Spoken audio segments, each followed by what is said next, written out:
పరిశుద్ధతలోకి తీసుకురావడానికి యేసుక్రీస్తు ప్రభుల వారు ఈ లోకానికి వచ్చినట్టుగా దేవుని వాక్యం తెలియజేస్తుంది. అందుకే చేయుటకు నీవు నాకు ఇచ్చినటువంటి పనిని ఈ భూమి మీద నేను సంతృప్తి చేశాను ప్రభువా, పూర్తి చేశాను ప్రభువా అని దేవునితో మాట్లాడుతున్నాడు. అంటే యేసుక్రీస్తు ప్రభుల వారు ఏదైనా పనిని మొదలు పెట్టాడంటే దాన్ని సంతోషంతోనూ మొదలుపెట్టాడు. అంటే తన సువార్తను మొదలుపెట్టిన టైంలో కూడా చాలా సంతోషంతో మొదలుపెట్టి సిలువ మరణానికి వచ్చేంత మట్టుకు కూడా సిలువ మరణంలో కూడా తన సంతోషంతోనే తన యాత్రను ముగిస్తున్నట్టుగా దేవుని వాక్యం తెలియజేస్తుంది.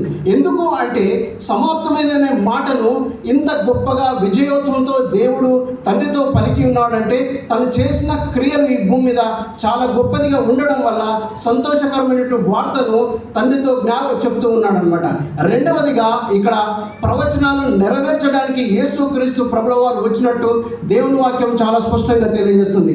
అసలు ఏమి ప్రవచనాలు నెరవేర్చాడు?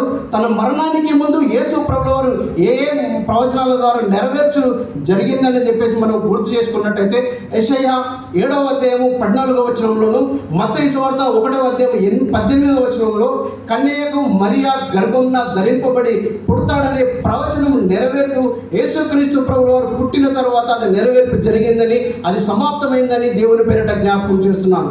అదేవిధంగా మీకా 5:2లోను మరియు మత్తయి సువార్త 2:1లోను యూదయ దేశపు బెత్లెహేములో యేసుక్రీస్తు ప్రభుల వారు అంటే చిన్న గ్రామంలో పుడతాడని మీకా ద్వారా ప్రవచనం నెరవేర్చిందని, యేసుక్రీస్తు ప్రభుల వారు పుట్టడం ద్వారా యూదయ దేశం బెత్లెహేములో పుట్టడం ద్వారా ఆ ప్రవచనం నెరవేరిందని దేవుని పేరిట జ్ఞాపకం చేస్తున్నాను దేవుని బిడ్డలారా.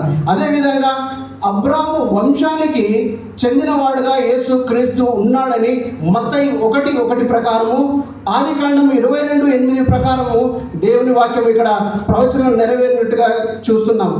ఆదికాండం 22:8లో ఏం మాట్లాడుతున్నట్టే, నా కుమారుడా బలిదానం కొరకు దేవుడే తన బలి అర్పణగా ఒక గొర్రె పిల్లను ఏర్పాటు చేసుకుంటాడని అబ్రాహాము ఇసాకుతో మాట్లాడుతున్నాడు. అంటే యేసుక్రీస్తు ప్రభుల వారు బలిదానంగా ఈ లోకానికి వచ్చాడన్నటకు ఒక సాదృశ్యమైనటువంటి ప్రవచనం అని దేవుని పేరిట జ్ఞాపకం చేస్తున్నాను.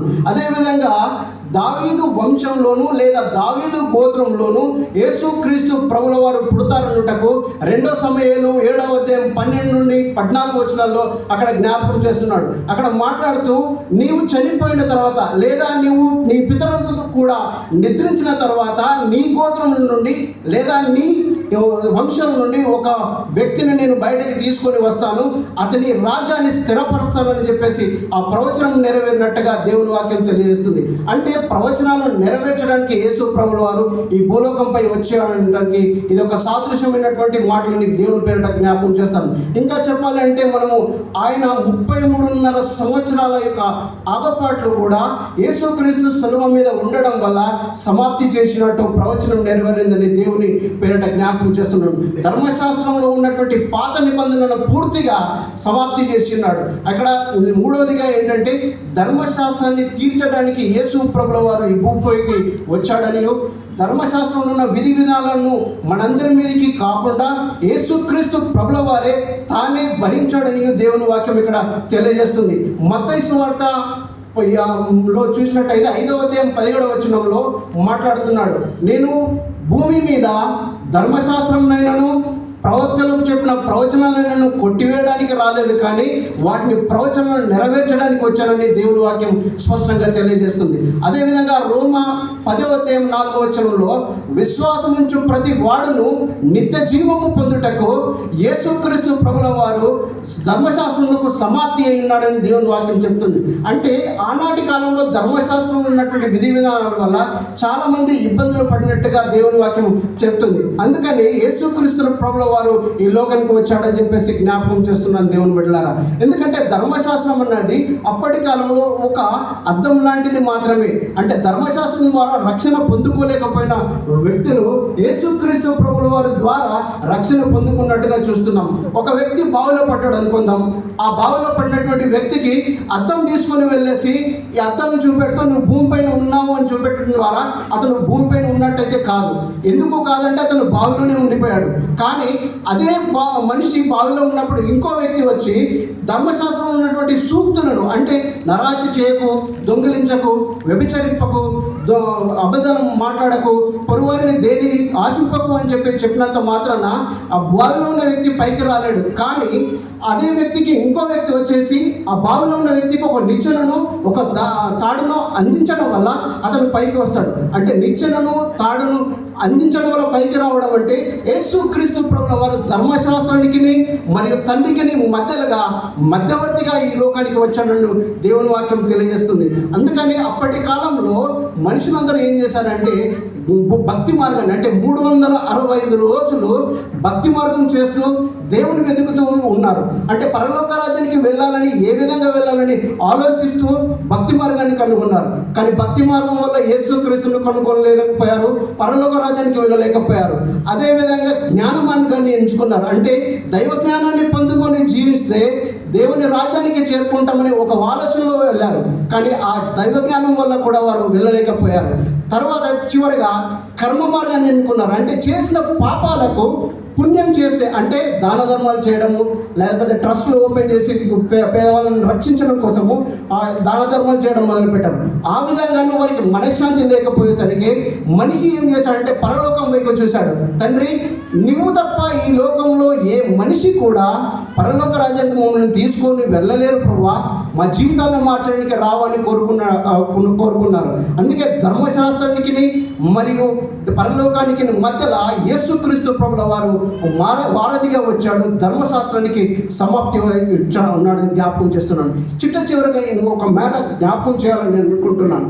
మనము సర్వశక్తివంతుడైన యేసుక్రీస్తు యొక్క ప్రేమను శిలువ మీద చూస్తున్నాము. శిలువ ఖాళీగా లేదు దేవుని ప్రియ జనాంగమా. ఆ శిలువ మీద యేసుక్రీస్తు ప్రభు వారి యొక్క ప్రేమను, అపారమైనటువంటి ప్రేమను, అపారమైనటువంటి ఆశీర్వాదాలు మన మీద ఉంచి తన రక్తాన్ని భూమి పైన చివరి రక్తం వట్టుకు చిందించినట్టుగా దేవుని వాక్యం తెలియజేస్తుంది. అతని ప్రేమ ఏంటంటే అగాపే ప్రేమ. ఈ లోకంలో భార్యాభర్తలు కానీ, తల్లిదండ్రులు కానీ, బిడ్డలు కానీ ఇవ్వలేనటువంటి ప్రేమ కల్వరి కొండ పైన సిలువలో యేసుక్రీస్తు ప్రభువు వారు త్యాగము మన కొరకు చేసి ఉన్నాడని జ్ఞాపకం చేస్తున్నాను. నేను ఈ మాటలు ఎందుకు జ్ఞాపకం చేస్తున్నాను అంటే ఆయన తప్ప, అంటే ఈ ప్రపంచంలో చాలామంది దేవతల గురించి మనం వింటూనే ఉన్నాం. చాలామంది దేవతలు దేవుని అంటే మంచి మాటలు చెప్తూ తన ప్రయాసం ముగించి వెళ్ళిపోయారు. కానీ మన కొరకు రక్షకుడుగా ఎవ్వరూ రాలేకపోయారు. కానీ ఒక్కరు వచ్చారు, అతన్ని నజరేయుడైనటువంటి యేసుక్రీస్తు ప్రభువు వారని దేవుని పేరిట జ్ఞాపకం చేస్తున్నాను. అందుకని మన జీవితాలు ఎప్పుడైనా అంటే మన కాలు భూమి మీద ఉండాలి. భూమి మీదనే మనం బతుకుతున్నాం కదా అని మనం అనుకోవచ్చు. కాలు భూమి మీద ఉండాలంటే మనలో ఉన్నటువంటి ఏదైతే క్రోధం ఉందో, ఏదైతే ద్వేషం ఉందో, ఏదైతే అసూయ ఉందో, లేదా ఇంకేదైతే తన్ను తాను తగ్గించకుండా హెచ్చించుకొని ఉంటున్నామో అలా హెచ్చించుకోకుండా ఉండాలని దేవుని పేరిట జ్ఞాపకం చేస్తున్నాం. రెండవదిగా మన మనసు ఎప్పుడైనా కల్వరి కొండపైన రక్తం కార్చినటువంటి యేసుక్రీస్తు శిలువ మీద ఉండాలి. ఎందుకు అంటే ఆయన మన కొరకు రక్తం కార్చి ఉన్నాడని దేవుని పేరిట జ్ఞాపకం చేస్తాం.